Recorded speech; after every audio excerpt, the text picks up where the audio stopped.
ভাবি, ভাইয়া তো বলছিল 20,000 টাকার কথা। এত কম টাকা আমি কিভাবে কি করব? আরে তুই কি বলতেছো? আমি কি তোমার সাথে মিথ্যা কথা বলতেছি? তোমার ভাই আমাকে এই 2,000 টাকা দিয়ে বলছে যে তুমি আসলে যেন এই 2,000 টাকা দিই। ভাবি, ভাবি, ভাবি, আসসালামু আলাইকুম ভাবি, কেমন আছো? ওয়ালাইকুম আসসালাম। কিভাবে ভালো থাকি বলো তো? তোমাদের যন্ত্রণা কি ভালো থাকা যায়? হ্যাঁ, আমরা আবার কি করলাম ভাবি? কি করলাম? কি করো নাই তাই বলো। 2 দিন পর পর খালি বলতে থাকো এইটা নাই সেইটা নাই, এটা লাগবে সেইটা লাগবে। এখন আবার নতুন বাহানা শুরু করছো না? তোমার হাজবেন্ড অসুস্থ, এর জন্য চিকিৎসার লেগে টাকা লাগবে, তাই না? এই টাকা নিয়ে আবার নতুন কি ব্যবসা শুরু করবা বলো তো? ভাবি, তুমি এমন কইরা বলতাছো কেন? আমার কোনো সমস্যা হলে তো আমি তো ভাইকেই বলি। আব্বা মা মারা যাওয়ার পরে ভাই ছাড়া এই দুনিয়াতে আমার আর কেউ নাই। তাই কোনো সমস্যা হলে ভাইয়ের কাছেই যায় বলি। তোমাদের এই নতুন নতুন নাটক না সবই বুঝি। এই নাও, তোমার ভাই 2,000 টাকা দিচ্ছে। ভাবি, ভাইয়া তো বলছিল 20,000 টাকার কথা। এত কম টাকা আমি কিভাবে কি করব? আরে তুই কি বলতেছো? আমি কি তোমার সাথে মিথ্যা কথা বলতেছি? তোমার ভাই আমাকে এই 2,000 টাকা দিয়ে বলছে যে তুমি আসলে যেন এই 2,000 টাকা দিই। আর তুমি এখন আমাকে মিথ্যাবাদী বানায় ফেলতেছো। এই টাকাটাই দিছে, এই টাকা নিয়ে যাও। আর আল্লাহর দোহাই লাগে, আর যন্ত্রণা করো না। এরকম করে সারাক্ষণ যদি টাকা চাইতে থাকো তাহলে তো আমার জামাইয়ের পকেট ফাঁকা হয়ে যাবে। এই টাকা চাও না, বন্ধ করো। যাও, আল্লাহর রাস্তায় যাও। ভাবি, এই টাকাটাও তুমি রাইখা দাও, আমি অন্য জায়গা থেকে ব্যবস্থা করে নিব।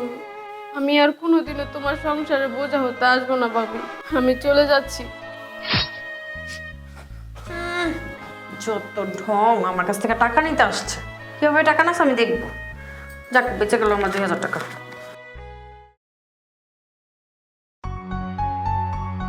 এই নিন স্যার। নিকি, বোন, এতদিন তুই কোথায় ছিলি? আরে তুই সেই যে 20,000 টাকা নিয়ে চলে গেলি, আমি বাকি টাকা দেওয়ার জন্য তোকে অনেক খুঁজেছি, তুই কোথাও পাইনি। আমি কতবার তোকে ফোন দিয়েছি, ফোনটাও বন্ধ ছিল। তুই যেখানে থাকতে ওইখানেও গিয়েছি, ওইখানেও তুই নাই। কোথায় ছিলি? তোর কি হয়েছে আমাকে বলতো। আরে কি ব্যাপার, তুই কান্না করছিস কেন? কি হয়েছে? ভাইয়া, সেদিন তুমি বলাতে আমি ভাবির কাছে গিয়েছিলাম। ভাবি আমার সাথে অনেক খারাপ ব্যবহার করেছিল, মুখে যা না তাই বলেছিল। আর কি বললে? 20,000 টাকা? কই, ভাবি তো আমাকে 20,000 টাকা দেয়নি, 2,000 টাকা দিয়েছিল। আর বলেছিল আমি নাকি তোমার সংসারে অশান্তি করি, তাই তোমার থেকে অনেক দূরে থাকতে বলেছিল। কিন্তু নিকি, এত কিছু হয়ে গেল, তুই আমাকে কিছু বলিস না কেন? আর তোর হাজবেন্ড কেমন আছে? তোমাকে কি বলতাম ভাইয়া, আমি কিছু বললে তো ভাবে অনেক রাগ করতো, তাই কিছু বলিনি। আর আমি চাইও না আমার জন্য তোমার সংসারে অশান্তি হোক। এরপর আমার বান্ধবী তার বাবার কাছে নিয়ে আসে, আর এই রেস্টুরেন্টটা আমার বান্ধবীর বাবারই। আর তারপর সাকিবের চিকিৎসার জন্য যত টাকা লাগে সে আমাকে লোন দিয়েছিল, আর এখানে একটা ছোট্ট চাকরি দিয়েছিল। তুমি আমার জন্য দোয়া করো ভাইয়া, আর কিছুদিন পরে এই রেস্টুরেন্টের বড় একটা পদে আমার প্রমোশন হবে। আল্লাহ দিলে আমি অনেক ভালো আছি আগের থেকে। আর রেস্টুরেন্টের মালিক বলেছে সাকিবকেও এই রেস্টুরেন্টে একটা চাকরি দিবে। আল্লাহর রহমতে আমরা অনেক ভালো আছি ভাইয়া, তুমি আমাদের জন্য দোয়া করো। শোনা, আমার ইম্পর্টেন্ট একটা কাজ আছে, আমি এখন যাই। তোর সাথে আবার পরে কথা বলবো, কাজটা ইম্পর্টেন্ট, আমার সারতে হবে। আচ্ছা ঠিক আছে ভাইয়া। থাক।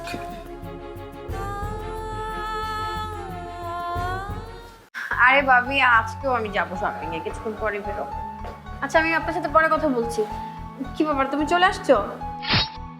সেদিন তুমি আমার বোনকে কত টাকা দিয়েছিলে? হঠাৎ করে এতদিন পরে এই প্রশ্ন? আমি তোমাকে যেটা জিজ্ঞাসা করেছি সেটার অ্যানসার দাও। তুমি নিকিকে কত টাকা দিয়েছিলে? কত টাকা আবার? 20,000 টাকা দিয়েছি। লজ্জা করে না? তুই সামান্য 2,000 টাকা আমার বোনকে দিয়েছিলি, আর বলতেছিস 20,000 টাকা দিয়েছিস?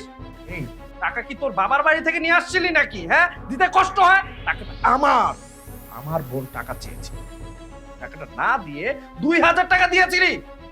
কেন করেছিস এই কাজটা? হ্যাঁ, আমার বোনটা বিপদে পড়েছিল, আমার কাছে সাহায্য চেয়েছে, আমি আমার বোনটাকে সাহায্য করতে পারিনি শুধুমাত্র তোর জন্য। আজকে যদি আমার বাবা বেঁচে থাকতো তাহলে আমার বোনটা আমার কাছে সাহায্য চাইতে আসতো না। এই, তোকে একটু লজ্জা লাগে না? হ্যাঁ, ও আমার ছোট বোন। আমার ছোট বোন মানে তোর ছোট বোন। তুই কি করে করতে পারলি এমন একটা কাজ? ও একটা এতিম মেয়ে। তোর একটু বুক কাঁপলো না? আচ্ছা একটা কথা বলতো, আজকে যদি তোর একটা মেয়ে থাকতো আর ওই মেয়ের জামাই যদি অসুস্থ হতো, ও যদি তোর কাছে হেল্প চাইতো, তুই কি হেল্পটা করতি নাকি এভাবে ফিরিয়ে দিতি? কোনটা? আর যেই বাড়িতে আমার বোনের জায়গা হয়নি সেই বাড়িতে তোর মতো ডাইনির জায়গা হবে না। এক্ষুনি আমার বাসা থেকে বের হয়ে যা। তোর সাথে আমি সংসার করবো না। আসলে শোনো, তখন আমার মাথায় শুধু ঘুরছিল আমি শপিং করবো, আর শপিং করাটাও আমার কাছে অনেক ইম্পর্টেন্ট মনে হয়েছিল। তাই আসলে ভেবেছিলাম এতগুলো টাকা ওকে দিয়ে দিব, কিন্তু আমি শপিং করতে পারবো না, এর জন্য এটা করেছিলাম। আসলে আমি ভুল করেছি, আমি অনেক বড় অন্যায় করেছি। বিশেষ করো আমি এরকম আর কখনো করব না। আমি আমি আর কখনো তোমার সাথে মিথ্যা কথা বলবো না, আর এই ধরনের ভুল করবো না। তুমি আমাকে ক্ষমা করে দাও। আর আমি তোমাকে কথা দিচ্ছি, আমি নিকির কাছে ক্ষমা চাইবো, আর ওকে এই বাড়িতে নিয়ে আসবো।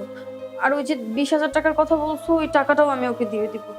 থাক, তোরা সাহায্য করতে হবে না। ওর কোনো সাহায্যের প্রয়োজন নেই। আর ওই আমার কাছে আর কখন সাহায্য চাইতে আসবে না। ওই যে অবস্থায় আছে, যেইভাবে আছে, আল্লাহ ওকে খুব ভালো রেখেছে। আর তোমার কাছে রিকোয়েস্ট করতেছি, মানুষ যদি বিপদে পড়ে তাকে সাহায্য করতে না পারলেও অ্যাটলিস্ট অপমান করবা না। এখনো সময় আছে।